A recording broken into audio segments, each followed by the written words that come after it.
Olá, alunos! Sejam bem-vindos ao Gabaritando! Meu nome é Professor Leon e estamos aqui para tirar suas dúvidas envolvendo todas as disciplinas do ensino médio. E na aula de hoje, vamos resolver uma questão da matéria de Biologia. E olha só, sinal tocou, aula começou! Oi, sou a professora Sandra Beltrán Pedreiros. Vamos analisar as questões do Enem e de outros vestibulares relacionados à área de Biologia. Então, me acompanhe e vamos analisar cada um dos enunciados. Analicemos a questão do Enem de 2011. Nos dias de hoje, podemos dizer que praticamente todos os seres humanos já ouviram em algum momento falar sobre o DNA e seu papel na hereditariedade. Essa palavra vai ser fogo para mim. Hereditariedade. Enrola a língua mesmo. Nossa, não, e ela não é nada parecida ao que eu sei. Hereditariedade. Pronto? Analicemos a questão do Enem de 2011. E nos dias de hoje, podemos dizer que praticamente todos os seres humanos já ouviram em algum momento falar sobre o DNA e seu papel na hereditariedade da maioria dos organismos. Porém, foi apenas em 1952, um ano antes da descrição do modelo de DNA em dupla hélice por Watson e Crick, que foi confirmado, sem sombra de dúvidas, que o DNA é material genético. No artigo em que Watson e Crick descreveram a molécula de DNA, eles sugeriram o modelo de como essa molécula deveria se replicar. Em 1958, Melsenson e Stack realizaram experimentos utilizando isótopos pesados de nitrogênio que foram incorporados às bases nitrogenadas para avaliar como se daria a replicação da molécula. A partir dos resultados, confirmaram o modelo sugerido por Watson e Crick, que tinha como premissa básica o rompimento das pontes de hidrogênio entre as bases nitrogenadas. A questão diz: considerando a estrutura da molécula de DNA e a posição das pontes de hidrogênio na mesma, os experimentos realizados por Melsenson e Stack a respeito da replicação dessa molécula levaram à conclusão de que a replicação do DNA é conservativa, isto é, a fita dupla filha é recém-sintetizada e o filamento parental é conservado. B.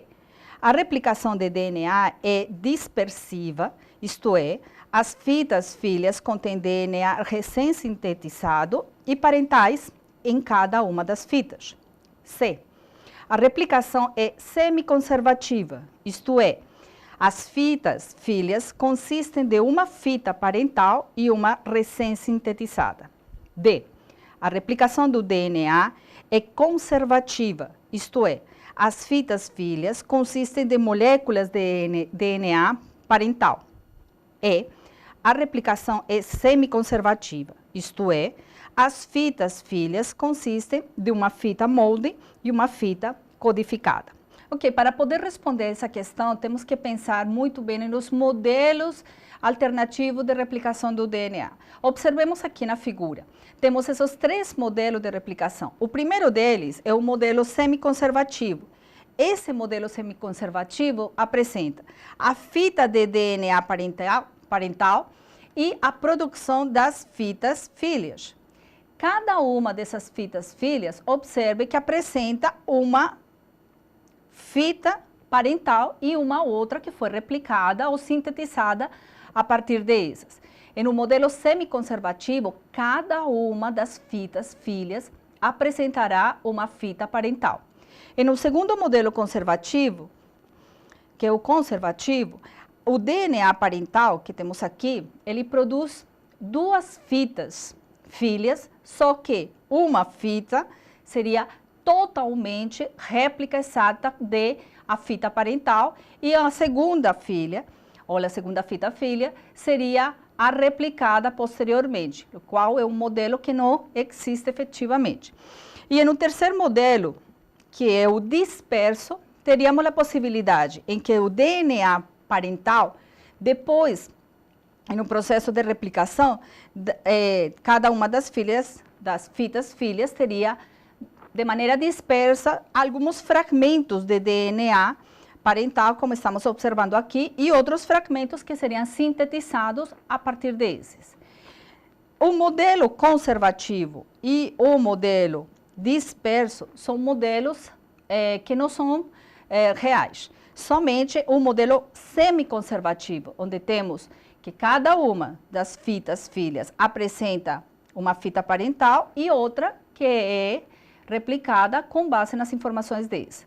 Assim, teríamos, nesse caso, que a resposta a essa questão seria a letra C, em onde temos que a replicação é semiconservativa, isto é, as fitas filhas consistem de uma fita parental e uma recém-sintetizada. Espero que vocês tenham aprendido e nos vemos na próxima. Pois bem, alunos, chegamos ao fim de mais uma aula do Gabaritando.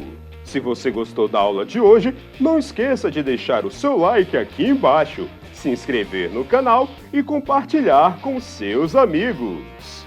Se tiver alguma dúvida, mande um e-mail para gabaritando@gingabelearning.com.br ou acesse nossa fanpage no Facebook ou então deixe sua dúvida aqui embaixo nos comentários.